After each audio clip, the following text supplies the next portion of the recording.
Hey, what's going on, everyone? This is Peter Jennings. I go by CSURAM88 across the daily fantasy industry.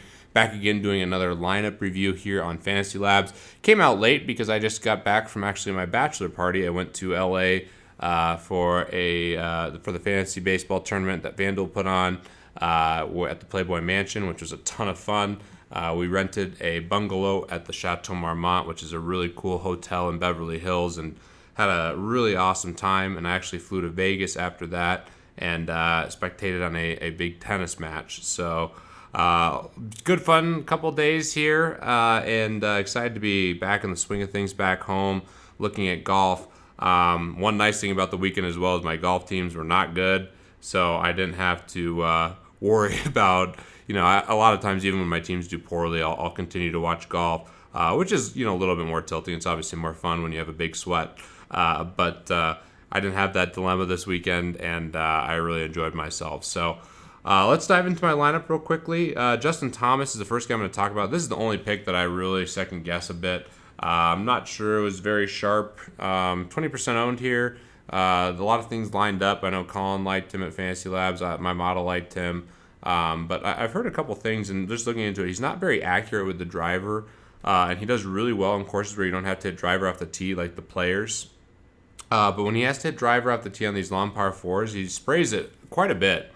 And this, at this tournament, there's a lot of consequences for missing the fairway. So Thomas with driver in his hand a lot might have been a mistake. It's easy to say it was a very big mistake considering he shot 77-77. But I've had a couple friends and guys that I respect a lot, that we talk a little golf, and Thomas is a polarizing pick this last week. A couple guys still stand behind him as a good play, and a couple guys say it's really bad play for a variety of reasons. And I tend to lean maybe more so him not being a great cash game play. I think he was an elite tournament play this last week. You look at his results. I mean, he's just missing cuts, but he also has a lot of good finishes. I mean, on the year, 4 top 10s, but 12 16 and cuts made. So I think he's a great tournament play week to week, but in cash games, I think I'm going to be a little bit more careful rostering Justin Thomas. Paul Casey, I liked a lot. I like him in general. Blew up completely on Friday. I was on the plane when he was blowing up, thank goodness, so I didn't even have to see that. But disappointing finish for Casey. But I just like him in general. I think he's a great talent, and he seems to show up pretty well in these big fields. So roster construction, maybe I should have considered not playing Thomas, Casey, and Kuchar and going, trying to get Rory in, or who I would have played, or Day, one of the top guys, and going a little more stars and scrubs. But I did go balance with this lineup, and Casey fit really well. Chappell, 55% owned in the Thunderdome. He was the chalk play. He was never not on my roster. I thought he was an elite option. You look at his game log. Obviously, he had the missed cut at the Dean DeLuca, where everyone had him.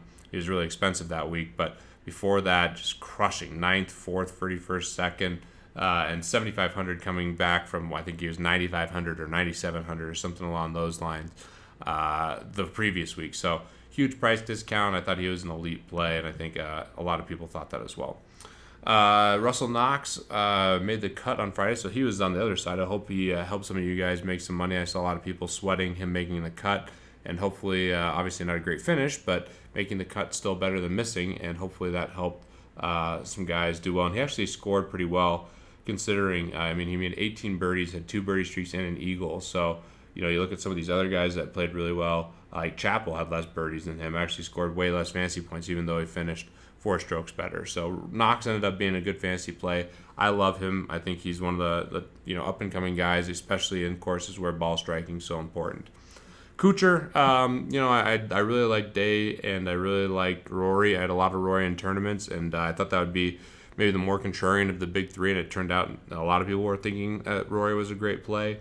But Kuchar I chose for this team and for cash. I just think he's been playing incredible, and the results speak for themselves. You look at his last bit of results here. He seldom misses cuts. Only missed 1 cut in the last 15 starts. He's got third, sixth, fourth. He's just as solid as they come. And for cash games in a high stakes tournament like this, where 25% of the field's paid, I still love Schwartzel. So 25% owned. I think he was a solid play. no regrets there. And Schwartzel, another guy, there's guys that consistently seem to end up in my lineup. Schwartzel, Russell Knox, Grillo. I think we'll see Ryan Palmer in my lineups a decent bit. There's just some certain guys that I tend to gravitate towards, and Schwartzel's one of them. I really love his talent. I think actually, as a golfer myself, he has a swing that I try to emulate as well. One of the best swings on tour, and the data liked him as well. So he was way too cheap, which is kind of why I went the direction I did, 8,000. There's just so much value last week relative to the going stars and scrubs. And I guess maybe I have a tendency to go more balanced, and maybe I should be applying stars and scrubs more, and certainly something I'm thinking about. But I really liked the roster construction last week, even though I'm not sure Justin Thomas was an elite play. So just looking through some of the, you see a lot of these names. Hope you guys are enjoying seeing how people are doing in the Thunderdome.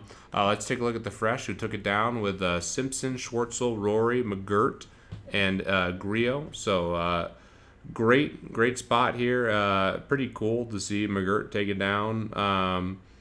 Thought this was a really solid team. Played Casey as well, which made me happy. Congrats to the fresh.